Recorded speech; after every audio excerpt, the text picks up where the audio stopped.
Asante Askofu Mkuu Monde Matthew kutoka Nairobi kwa kazi kubwa ambayo umefanya kwa uaminifu, kwa uzuri, kwa ukamilifu. Mungu akikutumia pamoja na timu yako kama ulivyosema. Mioyo yetu imejaa shukrani nyingi, kwanza kukubali kuja, lakini kwa kufanya kazi kwa kutumia muda mrefu toka asubuhi kama saa 3 na sasa ni saa 11 au 12 kasoro. Tumpe sifa Bwana Yesu za makofi tena. Tuwashukuru sana wale ambao mmefanya kazi hii ya kusimamia kufanya kazi pamoja na mtumishi wa Mungu. Na kwa haraka tu ni wape wenzangu kila mmoja aseme neno kifupi kuanzia mshauri mpaka mwisho askofu makamu.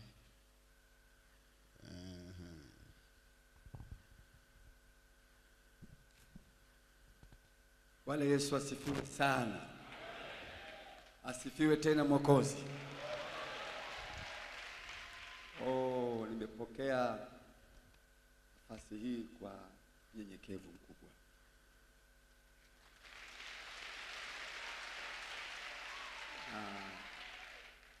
Nashukuru kwamba mmetuamini tena kwa wakati mwingine.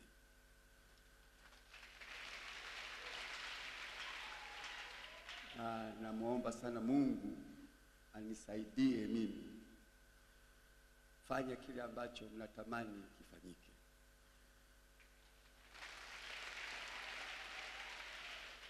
Mungu wa mbinguni awabariki sana.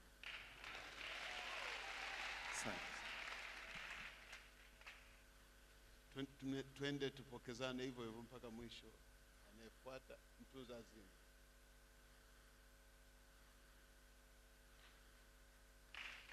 Bwana Yesu apewe sifa. Ukiishi ukapata heshima ya Mungu ya kuishi, sio mimi tu na wewe, ukapewa kazi ya uaminifu, basi deni lako litaendelea kwa kubwa. Namshukuru Mungu kwa ajili yenu, uaminifu wenu. Mnatuma pesa, naamini kwamba ndio zinaenda kwa Mungu, lakini zinaweza zisiende zikaishia hapa hapa Tanzania. Kwa hiyo namshukuru Mungu anitumie tena, na amewatumia ninyi kusema rudi tena. Asanteni.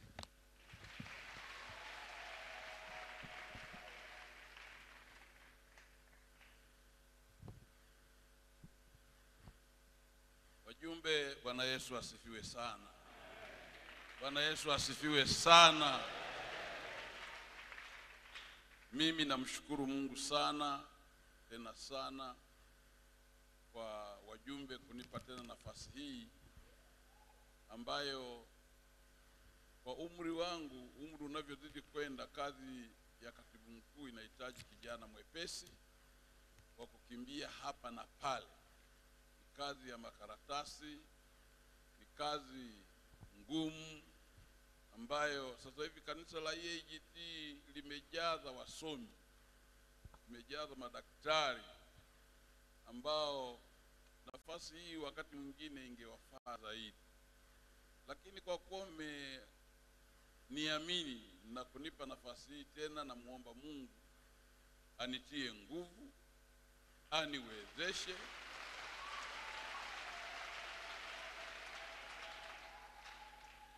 anisaidie kwa kweli, anisaidie sana. Narudia tu kusema neno moja tu kwamba asanteni sana kwa kuniamini, na Mungu anijalie kwa mwaminifu kwa tumikieni, kwa mtumwa wenu masaa yote na siku zote, wakati Mungu atakapokuwa ameniweka kuwa mbele yenu. Na la pili, Nataka kwa kweli pia nimshukuru sana Monde, askofu wetu kutoka Nairobi. Askofu wetu mkuu amesema, mimi nimejifunza kitu kikubwa sana. Na hata kama nilikuwa nadhani mimi sasa nachoka, nimemwangalia alivyokaa, ametulia tangu mwanzo, yuko hivi, hajala, hajanywa, hajatoka kukojoa. Sisi tumetoka, yeye hajatoka kabisa. Nimeshapata somo la kufundisha nidhamu ya vikao huko mbele tunakokwenda.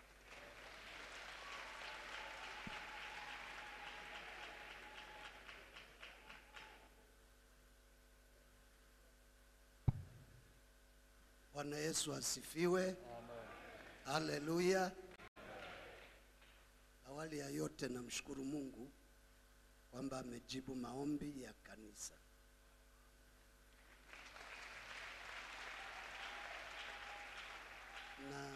Na mimi napokea nafasi hii kupitia ninyi kwa unyenyekevu sana. Nilisema neno moja wakati nashukuru ile awamu kwamba tumefanya kazi na baba yetu na wenzangu katika vikao vyetu vyote, safari zetu zote. Kwa kweli hakuna kumbukumbu yoyote kwamba tumezozana au tumeshindwa kuelewana. Hiyo ni kwa sababu ya maombi yenu. Kwa sababu ya maombi yenu kuliongoza kanisa kubwa kama hili katika mapenzi ya Mungu. Kwa kweli inahitaji neema ya Mungu. Na mimi nikiri wazi ya kwamba Bwana ametupa kiongozi mzuri, na kwa maombi yenu ndio maana tunaweza kumsaidia akaendelea kutimiza lile ambalo Mungu amempa. Asante sana. Amen. Asante. Bwana Yesu asifiwe. Mimi niwashukuru kwa kuwa mliona umuhimu tuendelee kufanya kazi pamoja tena. Hasa kwa kuwa tulimwomba Mungu tupate viongozi tena kwa awamu hii. Basi Mungu imempendeza turejee tena kwa mara nyingine.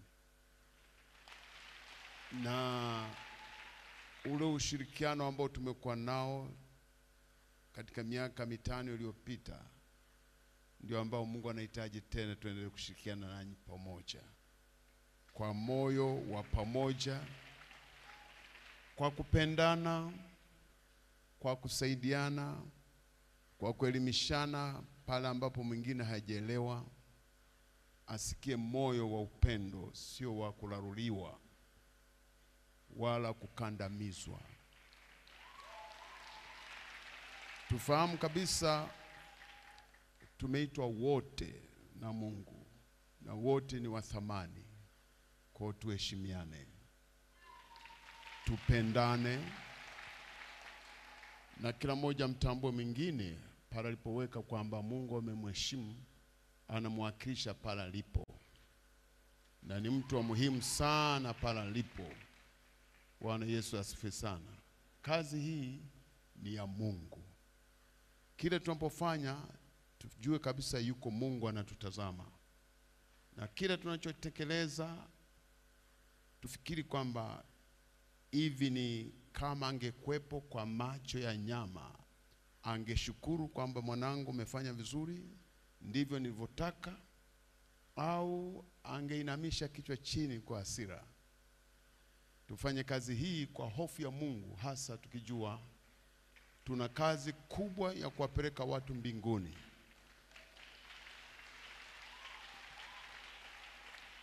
Lengo letu sio kuishia hapa. Wale watu ambao Mungu anatupa waende mbinguni. Na hali ya sasa si salama sana. Inahitaji mtu aliyejifunga na aliyetayari kuwa dhabihu kwa Mungu, ili kujitoa si kama bwana bali kama mtumishi. Hapo nafikiri tutakuwa tayari kufanya kazi hii kwa namna yoyote ile, hata katika mazingira magumu. Usiku wa leo nilishangaa, nikakuta nimebeba mzigo mzito kichwani. Nikajiuliza, huu mzigo wa nini tena? Nabeba mzigo kichwani. Kwa nikanyamaza kwamba nitaelewa maana yake baadaye, japo kwa tafsiri mbalimbali nilizipata. Lakini kubeba kazi ya Mungu sio mchezo, hasa kazi ya kiroho. Wengi wamepoteza lengo, wameanza kuendesha kazi hii kama ya serikali, kama ya nyumbani, kama ya kwake bila hofu. Na hicho ndugu zangu, kila mmoja akumbuke alivyoitwa na kwamba nenda mbinguni. Paulo anasema nisije nikahubiri wengine alafu mwenyewe nikakataliwa. Kwa tufanye kazi hii kwa hofu. Katika Petro wa kwanza sura ile ya 5 mstari wa 1 mpaka wa 4 anaongea Petro pale, anasema, wazee wenza wangu, na wasihi chungeni kanisa lo kwenu, wala si kwa kulazimishwa au kwa kujifanya mabwana juu ya kundi, lakini kwa kujifanya kwa vielelezo katika kundi, wala si kwa kutamani fedha ya aibu, bali kwa moyo. Na mchungaji mkuu atakapodhihirishwa, mtapokea taji ya heshima isiyonyauka. Mchungaji mkuu. Tuna mchungaji mkuu. Mshike jirani yako ambaye tuna mchungaji mkuu wa kondoo wale aliokupa. Uchunge si kama kulazimishwa, bali kwa moyo. Ukijua mchungaji mkuu anakuangalia. Tumpigie makofi Bwana Yesu.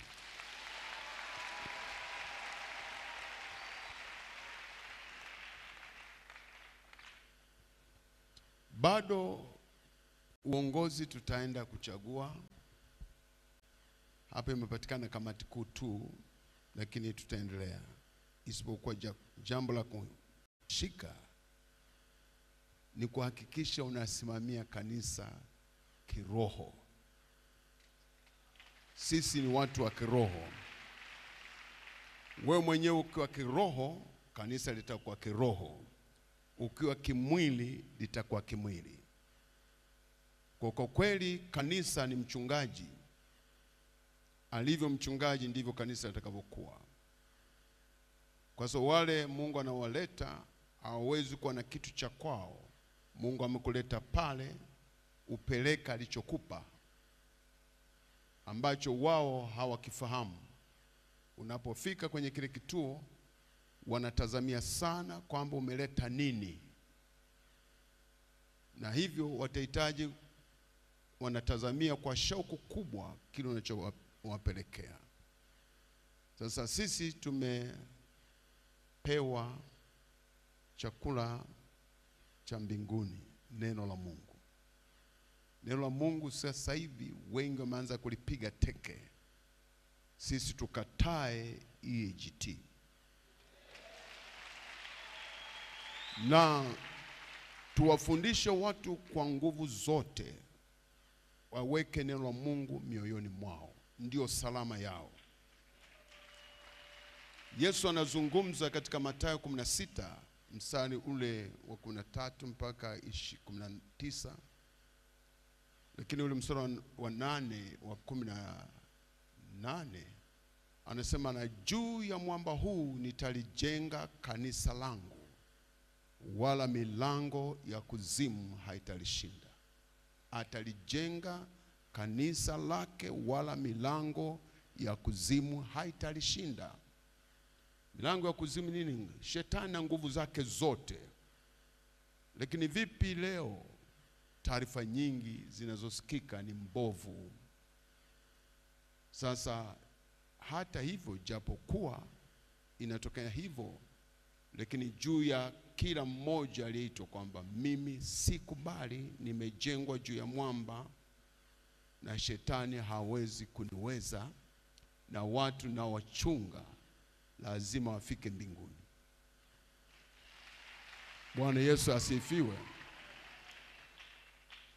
Hatukuitwa kukusanya pesa, tumeitwa kukusanya watu.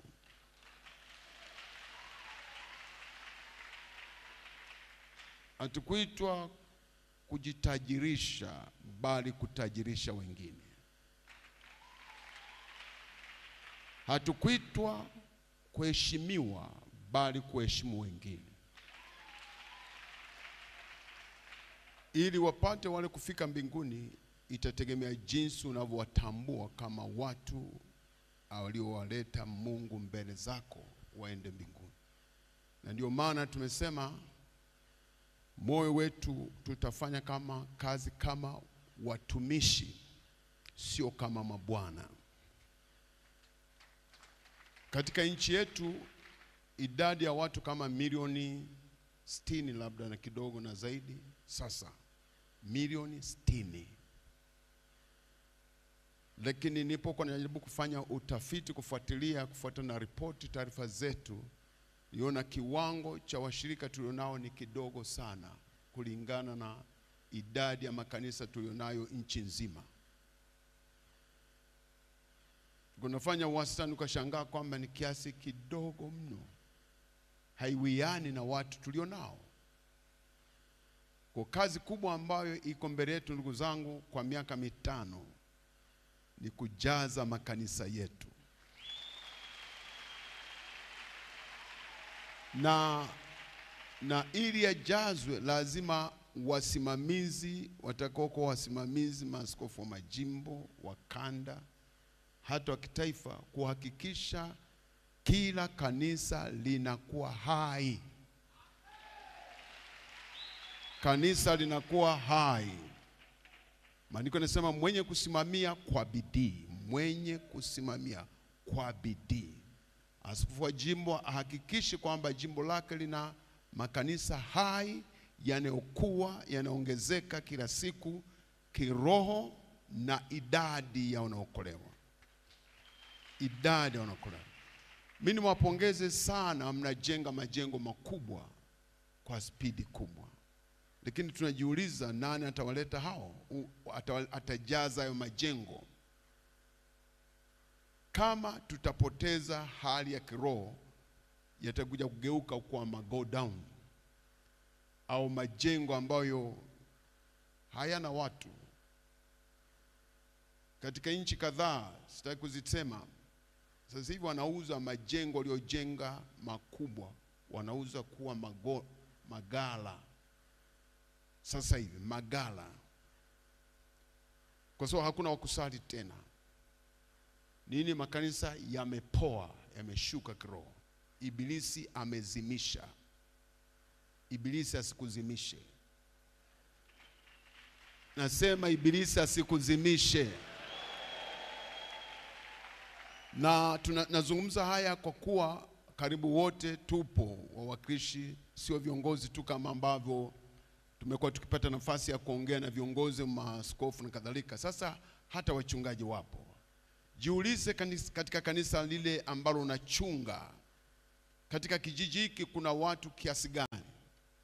Labda kuna watu wakazi wa hapo labda 20,000. Jiulize kanisani mwako wako watu wangapi? Je, wanawiana na kwamba inaonyesha kazi nimefanya vizuri kulingana na idadi ya kijiji hiki? Nina miaka mingapi hapa? Je, kwa umri niliokaa hapa kwenye mji wa kijiji hiki, ni halali kwamba kuwa na watu kama hawa kanisani? Inaonyesha kwamba nimefanya kazi vizuri au vipi? Hayo ndio mambo ambayo tutoke nayo hapa. Kila mmoja akajiulize, nimewekwa kwenye kituo hiki kina watu kiasi gani? Nimewekwa kwenye mji huu ni watu kiasi gani? Na waliomo kanisani ni kiasi gani? Je, ninastahili kuonyesha kwamba nimeitwa kwa na Mungu kwa idadi hii? Au kama ingekuwa kazi ya mahali popote pengine nistahili kuachishwa kazi. Tuko pamoja? Tuko pamoja? Tukisoma tuwasomaje kwenye kitabu cha Matendo ya Mitume jinsi ya kukua kwa kanisa. Kila siku walikuwa naongezeka kuonyesha kwamba ni hai. Kwa sababu kitu hai lazima kiongezeke. Kama kanisa li hai, basi litaongezeka idadi ya wanaokolewa, lakini pia kama kanisa li hai litaongezeka kwa sababu linazaa, kwa sababu lina uhai, sio mfu. Na sasa hivi huwezi kusikia tena kama zamani sokoni, mitaani, nyumba kwa nyumba. Ni huzuni tupo. Sasa tuende huko. Bwana Yesu asifiwe sana. Tukaamshe mioyo ya wale washirika tulionao. Tuzingatie kwamba Yesu amekaribia. Na watu wanazaliana kama utitiri mitaani wengi mno, lakini hawajafikiwa na Injili. Tunamshukuru Mungu sana kwa sababu ya dira yetu ya kanisa. Sema dira ya kanisa. Mwelekeo wa kanisa. Bwana Yesu asifiwe sana. Tunajua tunaelekea wapi miaka 15, si ndio? Yale tunahitaji tuyafanye kwa moyo. Injili hubiriwe kweli kweli. Nafikiri kipaumbele kimoja wapo kuhubiri Injili namba 1, si ndio? Lazima kanisa lako likue, usiridhike na washirika waliomo mle. Likue kiroho, uwe na watu imara wasiotikisika na ibilisi. Sio kanisa linabugia dhambi tu. Linajaza watu walioanguka na mwisho mtu anainua mikono anasema sasa nitatenga wapi, nitadibisha wangapi, mbona wengi wameanguka. Utakuwa unatengeneza mradi wa kula na kunywa. Kama ni kanisa la Yesu Kristo lazima liwe safi. Kama ni kanisa la Yesu Kristo nasema lazima liwe safi. Maaskofu waseme amina. Vinginevyo hukumu inakuja kali ya kutisha. Maana Mungu ametupa kila kitu. Nilikuwa naongea na ndugu zangu wa halmashauri kuu na baraza angalizi kwamba tumeshiba. Mungu amefanyaje? Ametushibisha. Kumbukumbu la Torati sura ya 8 mstari wa 10. Tunahitaji kumshukuru Mungu. Shukrani zetu, tumeshiba, ametupa afya. Hata hapa nilikuwa natazama ndugu zangu walikuwa nakanyaga step hapa. Nilikuwa natikisa kitu kwamba naam, Yesu amewasibisha. Kiroho na kimwili. Sasa wanampa shukrani. Kilichobaki ni shukrani gani tunampa Mungu? Na shukrani ya Mungu ni mavuno. Je, mavuno huko yakoje huko kwetu tunakotoka? Sisi tukazamie hilo. Wakati wengine wanapukutika wanashuka kiroho, tukapande kiroho. Tuongezeke. Wala ambao mtakuwa maaskofu, awamu hii tutafuatiliana sana kuhusu kukua kwa kanisa. Na jinsi gani tunasimamia Injili huko kwenye majimbo. Tunashikamana vipi na wainjilisti? Tunaamsha vipi washirika wetu waweze kwa moto unaowaka katikati ya msitu, moto usiozimika. Tuko pamoja? Jitahidi wakati mwingine useme lazima aje hubiri mhubiri. Hubiri hata wewe. Hubiri hata wewe. Tuko pamoja? Usiseme sina vyombo. Sahau siku moja kununua suti, kununua speaker. Tuko pamoja? Fedha zako anazopa Mungu ni za Mungu na kazi yake. Wewe ni mtoto wa Mungu. Useme mpaka wachangishe. Usichelewe kutengeneza mazingira ya kanisa lako. Wengi wanajitoa, wamejenga makanisa makubwa kwa sababu wanajitoa. Ndugu zangu, sina mengi ya kusema, lakini idadi ya washirika tulionao EAGT hairidhishi. Tulikuwa tunafanya kazi, tulikuwa tunafanya mahesabu na makamu hapo kidogo. Tulikuwa tunaona kama kufuatana washirika ameni makanisa tulionayo nchi nzima, ukifanya wastani ukagawanya, ni kama kila kanisa lina washirika 44 nchi nzima. Kila kanisa lina washirika wangapi? 44 tu. Na liko EAGT Manzalini ngapi? 1990 ngapi? Na moja. Limejaa Roho Mtakatifu kweli kweli. Maana siku ya Pentekosti injili ya siku moja 3,000 walipatikana. Siku zilizofuata 4,000, 5,000, mwisho wengi wasiohesabika, waume kwa wake. Hapo ndipo tuzame, hapo ndipo tuzame. Kuhakikisha wanaolia. Sasa hivi kuna kelele za magonjwa, vifo, uhalifu mwingi unaongezeka na utaongezeka zaidi. Je, kanisa liko wapi? Limejipangaje? Mchungaji hapo alipo anafikirije? Anaona, anasikia vyombo vya habari vinavyosema, au hata jamii au mataifa yanapolalamika? Anasikiaje moyoni mwake? Anachukua hatua gani? Hilo ndio jambo la msingi. Usisahau wito wako kama kweli uliitwa. Wengi waliitwa kwa machozi, si ndio? Wengine waliachishwa hata kazi kwa lazima. Mungu akasema nenda, tusipoteze lengo. Mafanikio yasituue. Mafanikio yasituue. Baraka zisikuue. Baraka zisikupandishe kiburi. Baraka zitupe neema ya kunyenyekea zaidi, ili Mungu ajitukuze zaidi, atutumie zaidi. Tuko pamoja, tushikamane kama moja, timu moja. Maandiko yanasema mmoja atafukuza 1,000 na wawili 10,000. Kwa ina maana tukishikamana, tukiwa na moyo moja na roho moja, ndivyo ilikuwa siri ya kanisa la kwanza.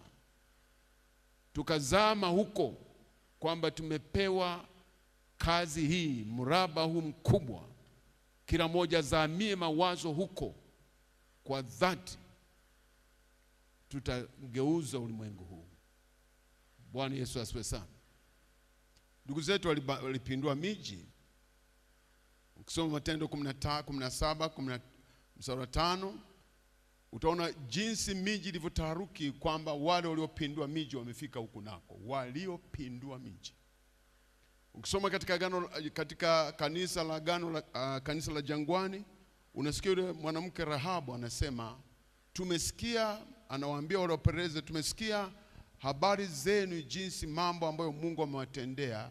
Hatujasaziwa nguvu. Mambo makuu ambayo Mungu amewatendea. Ndio kanisa la Mungu. Ndio kanisa la Mungu. Kanisa la Mungu. Kanisa la Mungu lazima liwe na nguvu za Mungu. Bwana Yesu asifiwe. Sitakuwa na maneno mengi, niwashukuru tena kwa kazi kubwa ambayo tumefanya, na Mungu ametusaidia tunafikia mahali hapa. Lakini tuzingatie, tuna dira ya kanisa. Kila mmoja ashiriki kikamilifu kujenga hazina kuu. Sema hazina kuu. Najua hapo wengine hapo mioyo kidogo iko tenge, lakini ukiwa na akili nzuri, lazima hazina kuu imarishwe ya EAGT. Usiangalie serikali za nchi. Kwa mfano hapa tuko kwenye holi hili ni chuo kikuu cha UDOM. Zimejengwa kodi za Watanzania zilizokusanywa kwenye hazina kuu. Tuko pamoja?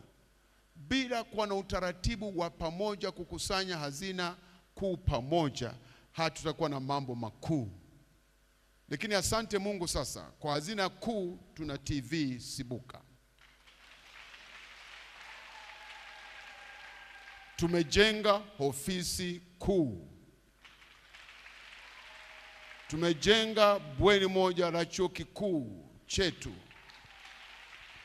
Na wale ambao mngefika hapo mngeenda kutazama, sio kile mlichokizoea kukitazama sasa hivi, utapotea.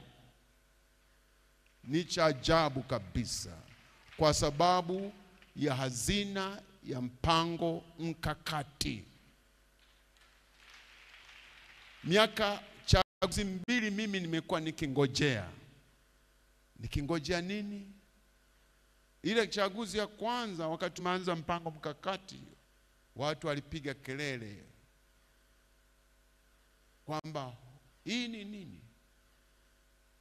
Baadaye nikapata taarifa wanasema, Bwana wamesema, habari inaenea kwamba tunaenda kwenye uchaguzi. Huu mpango mkakati ndio watakutolea nje, usipite kwenye kura. Nikasema, wanawaza mawazo namna hii? Wanaotaka kuwa na miundo mbinu ya kanisa, kuhubiri kwa viwango vikubwa vya kimataifa, kufikia ulimwengu kwa wakati mfupi. Wale ambao hawana shule hata moja ya watoto wao wakasome hapo na maadili mazuri, wanapeleka shule kwa watu wengine na wanafundisha imani zingine. Wao hawataki hiki. Ni watu gani? Nikasema sasa nitaongeza bidii wanitoe.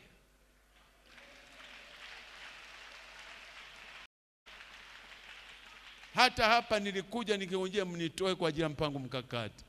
Sasa mmenirudisha. Tuende mbele kwa mbele pamoja.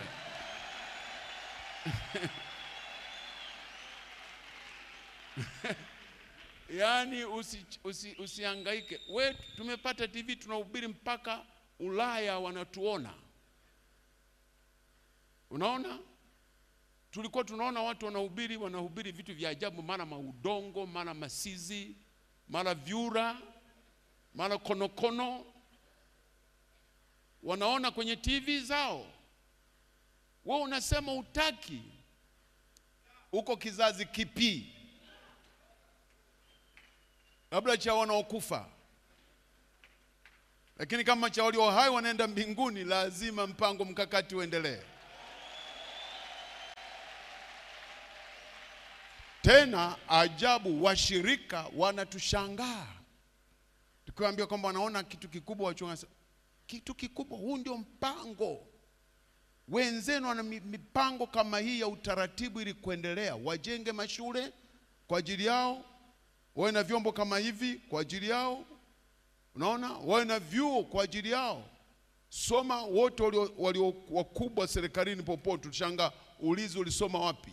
Ni shule za mission. Ndio watu wakubwa, mawaziri, watu gani, hata marais. Wewe EAGT lini utaamka usingizini?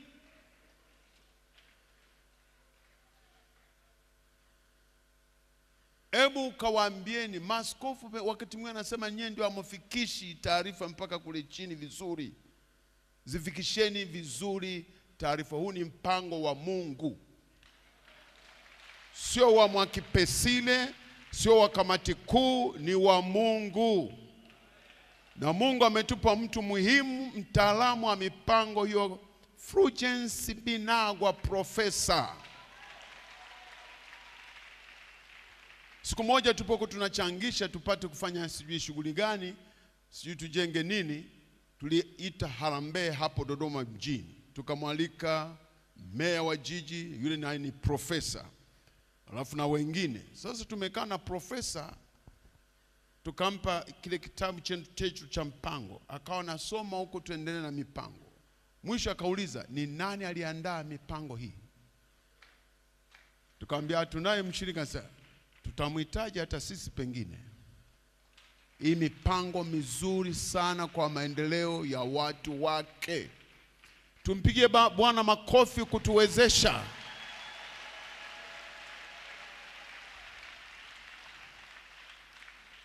Lakini hatutakulazimisha, kwa sababu mara nyingi huwa kuna watu wanaotangulia mbele, wengine wanakuwa nyuma.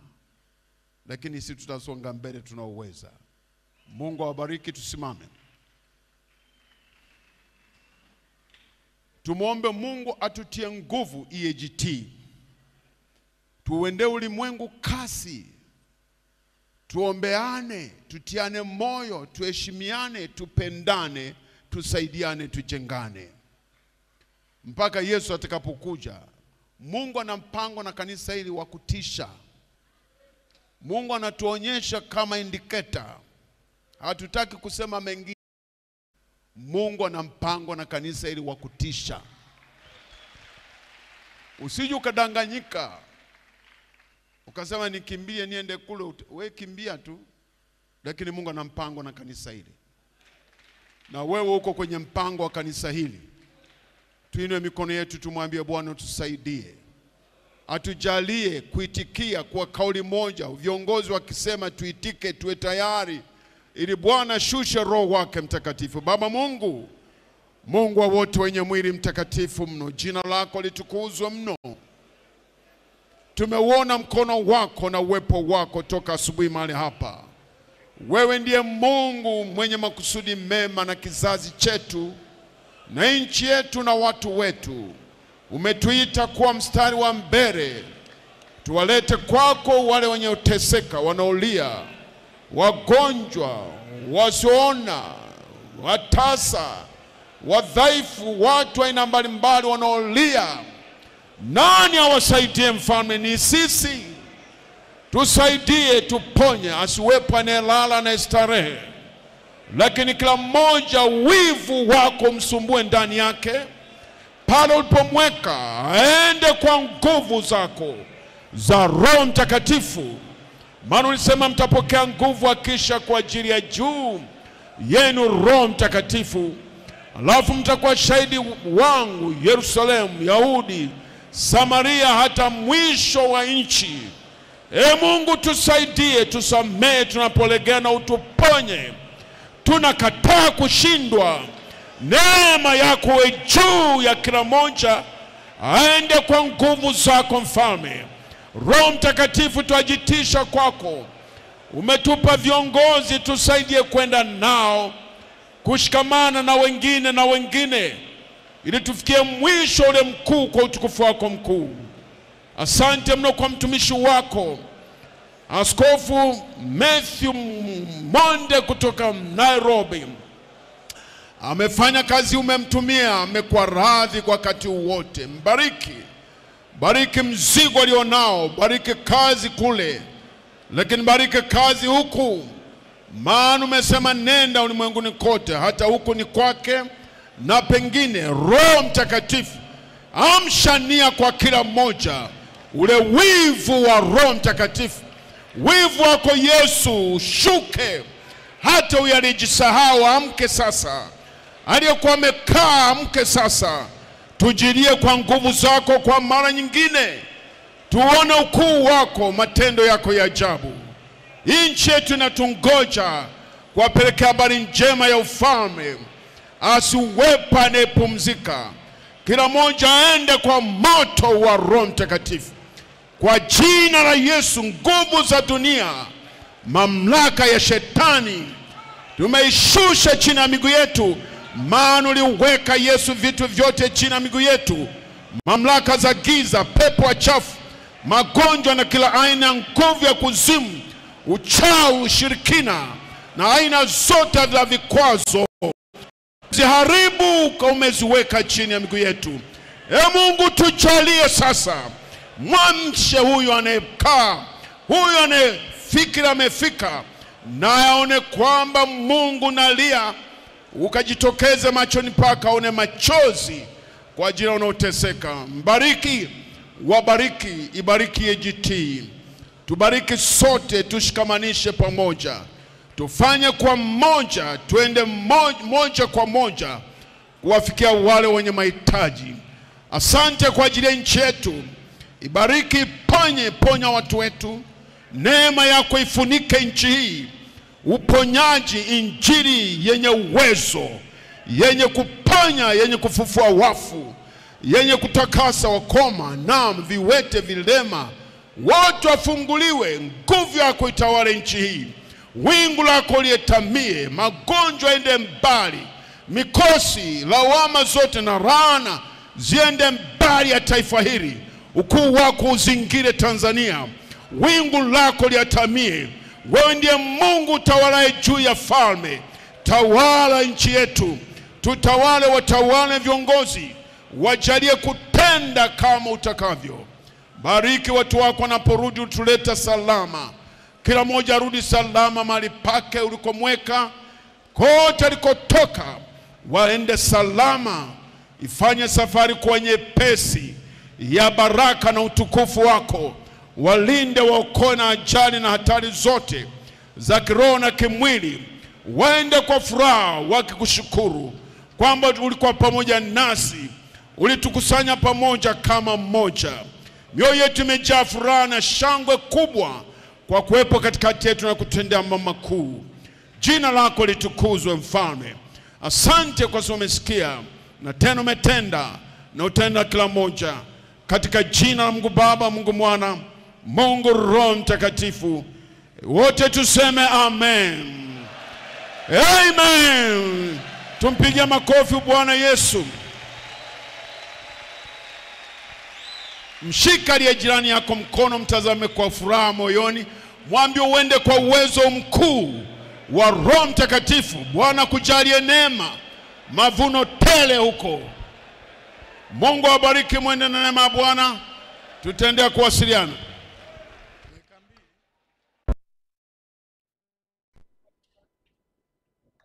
Mtazamaji wa Sibuka TV ambaye ulikuwa unatufuatilia kuanzia mwanzo wa mkutano mkuu wa uchaguzi wa kanisa la EAGT mwaka 2025 ambao ulikuwa unafanyika hapa katika ukumbi wa Chimwaga Dodoma, ambapo tumefanikiwa kuweza kupata maaskofu ambao watatuongoza katika miaka 5 ijayo. Nikukumbushe, katika nafasi ya askofu mkuu tumempata mchungaji Daktari Brown Mwakipesile. Katika nafasi ya makamu askofu mkuu tumempata Daktari mchungaji Wawa, na katika nafasi ya katibu mkuu tumempata mchungaji Daktari Leonardi Mwizarubi, lakini katika nafasi ya mweka hazina mkuu tumempata mchungaji Daktari Pregodi Mgonja, na katika nafasi ya mshauri mkuu tumempata mchungaji Daktari Dennis Livingstone. Na askofu mkuu aliyechaguliwa kwa sasa amezungumza maneno machache tu na kwa kifupi sana, ambapo amehimiza wachungaji kuhubiri Injili na kuhakikisha kwamba kanisa linaendelea kupanuka katika miaka 5 ijayo. Lakini amehimiza pia kuhusiana na hazina kuu, akiwahimiza wachungaji kuendelea kutoa ili kuendelea kukuza hazina kuu ya EAGT ili kuweza kusimamia vizuri mpango mkakati wa kanisa la EAGT. Lakini amemaliza kwa kuwaomba wachungaji pamoja na washirika wa kanisa la EAGT wadumishe umoja na mshikamano. Katika matangazo haya ya live ya moja kwa moja katika uchaguzi mkuu wa EAGT, sikuwa peke yangu, nilikuwa na mtangazaji mwenzangu Dorcas Safieli, lakini tulikuwa timu nzima ya Sibuka TV pamoja na makameramani wote pamoja na waliopo katika control room ambao wametusaidia ama wametuwezesha kuweza kulipata tukio hili vizuri kabisa. Hatuna mengi ya kuongea, lakini tukukumbushe kwamba Sibuka TV tunapatikana katika kingamuzi cha Azam TV, Azam Dish, chaneli namba 001, kule utatupata vizuri. Lakini Sibuka TV tuna vipindi vingi vizuri kweli kweli ambavyo vinaendelea. Sasa tukuache uendelee kutazama vipindi vizuri kweli kweli ambavyo